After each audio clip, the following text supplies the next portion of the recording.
بسم الله الرحمن الرحیم. ملګرو څنګه تاسو ته پته ده الیکشن مو شو د نن دوه ورځې مخکې الحمدلله مونږ ته پکې په 22% کامیابي ملا شو او یو نه دوه سیټونه مونږ اړې په غټ لیډ باندې وستل دا د باجوړ د غیرتي قوم په ما باندې اعتماد او زه بالکل شکرګزار یم د حد نه زیات ځکه تاسو هزار بار شکریا ادا کوم کماله او اوس چې کوم دی څنګه چې مال د اوټ په غټ تیار درغلي دا زما حجت په ګڼ تیار څخه روان دي انتهایی د کنټرول نه بهر دي زمون د کورونه زمون حجت دوه دی راځي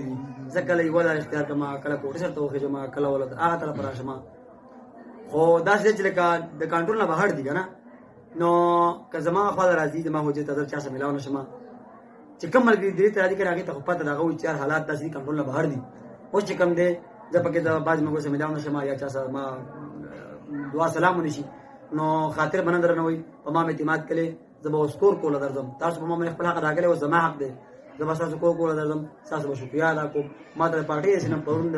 اجازه چې تر اسلامآباد ته او ما وته ما چې نه چې د باجوړ کم د پر پرسنۍ ملاو شوی کنه نو دا څه نشي کېده او اوس چې کوم دی زما د کنټرول نشه ځکه بهر دی چې په دره کې ځاني مکمل دا یو حال دی واحد چې چته وخېجا او د چته د دعا سلام وکړه هغه ملګری په اګری خو بیا په سوشل میډیا باندې پوسټونه چلیږي چې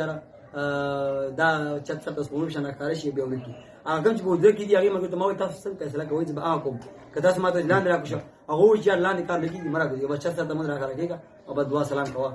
نو اوس فیصله پتا سو چې کوم مدینه لري خیر مغم سبا راشي تاسو خپل دی بل سبا راشي په خپل بار ته وګوري خو زه ته به یو ضرورم چې چا سره ملاو نشم یا چا سره دعا سلام ونشي یا چا ځان ونشم نو خاطر باندې درنوي ان شاء الله د وسه کول درځم تاسو ما باندې حق دی چې تاسو کوم حق او تاسو ادا کوئ اوس د ما حق دی زه به درځم شکریا ومالنا الا الله